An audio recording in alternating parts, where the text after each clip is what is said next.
Avoid பண்றதுக்காக நீங்க உங்க காலை ஒய்டரா வச்சுக்கோங்க. உங்க ஹிப் ஸ்டேபிளா ஃப்ளோருக்கு பேரலா இருக்கிற மாதிரி ஸ்டெபிலைஸா வச்சுக்கோங்க.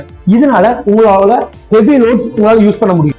செகண்ட் திங் என்னன்னு பாத்தீங்கன்னா, மோஸ்ட் ஆஃப் த டைம்ஸ் இதை பண்றவங்க எல்லாருமே ஸ்விங் பண்ணுவாங்க.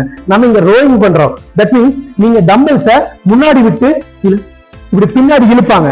இந்த மாதிரி பண்ணாம உங்களோட டம்பிள்ஸ் உங்களோட ஆர்ம் பார்ட்ல கிராஸ் ஆகிற மாதிரி பண்ணுங்க. அதாவது straight up and contract and then stretch பண்ணுங்க. இந்த மாதிரி பண்ணும்போது உங்களுக்கு அதிகமான கான்ட்ராக்ஷன் கிடைக்கும், கரெக்டான ஆர்ம் பார்ட்ல போயிட்டு வரும்.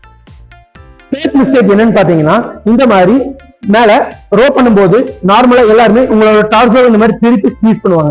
இந்த மாதிரி பண்ணும்போது உங்களோட கான்ட்ராக்ஷன் வந்து இது கம்மியாகும். ஓகேங்களா? பேக்ல இருந்து உங்க ஷோல்டர்ஸ் இது டார்சோ அதிகமா எடுத்துக்கிற மாதிரி இருக்கும்.